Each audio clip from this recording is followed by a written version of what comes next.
Hi everyone, I'm Dr. Rachel Knox. I'm from Portland, Oregon, and I am an endocannabinologist. Now, I trained in family and integrative medicine, and I come from a family of physicians. My mom practiced anesthesia for 32 years, my dad emergency medicine for 40 years, and my sister, who's 3 years younger than me, is a preventative medicine doctor. But now we're endocannabinologists. What is that? Endocannabinology is the study of the function and dysfunction of the endocannabinoid system and things that modulate that system to help keep it in balance. Now, the endocannabinoid system is a 600 million year old system inside all of us humans, but all other animals too, except the insect. This is an ancient system whose role is to keep our bodies in homeostasis, in balance. And the system was discovered. It was uncovered in 1988 using radio-tagged marinol, synthetic THC, right? FDA approved in 1985 before we knew how it worked. Well, scientists wanted to know how it worked. So they radio-tagged it and shot it through a human body.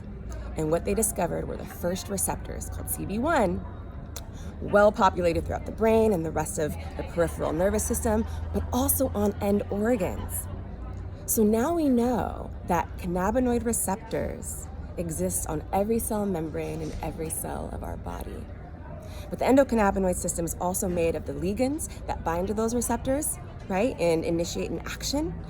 The enzymes that build those endocannabinoids on demand and that break them down immediately after they're used. Again, this body is, the system is a sort of a call and response system to keep us in check, right? So that instead of like this, we humans, we're more like this. It keeps us in balance.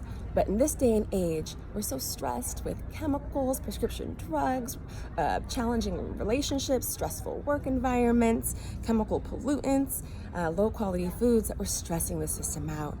And that's why now we are able to say there are diseases of cannabinoid deficiency, and there are also diseases of cannabinoid system hyperactivity.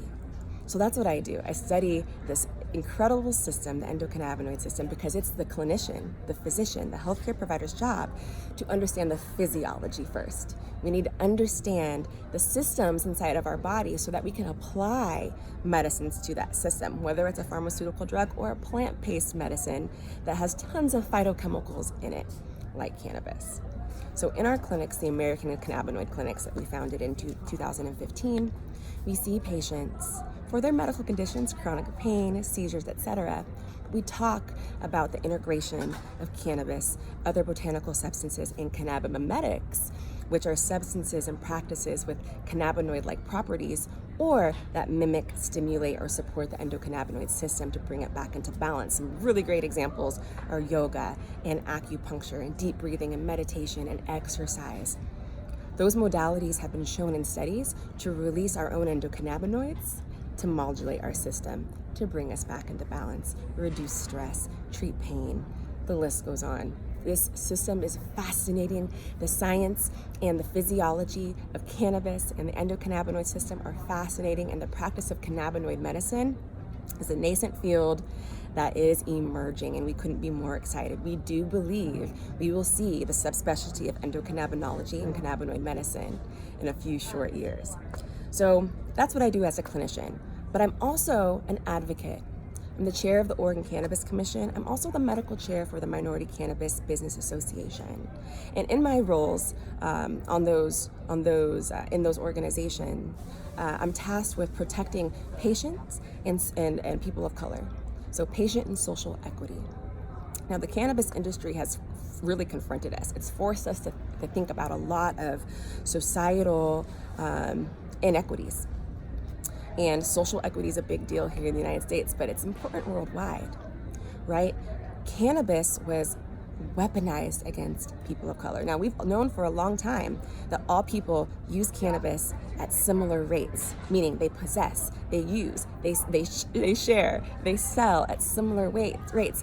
But people of color, specifically Black people, were held to a different standard, right? We were disproportionately arrested, meaning law enforcement disproportionately enforced cannabis prohibitive laws in our communities. And as a result, we lost our breadwinners, right? This disrupted family, this disrupted community, I mean, the data exists. I can't share it with you right now because I don't have it in front of me to go through the numbers precisely with you. But we do know, we have data that shows that cannabis prohibition and criminalization directly cause destruction and harm in the war on drugs, disruption and harm in communities of color, in communities of color. What does that mean? That means that we cannot let the corporatization of cannabis happen without reparations, right? I like using that word because I mean it.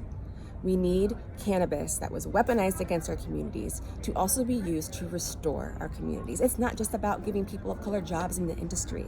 It's about using tax revenue from cannabis retail sales to pour money back into these communities that deserve it so that they can build from within and take advantage of resources that will make people of color just as capable as anybody else.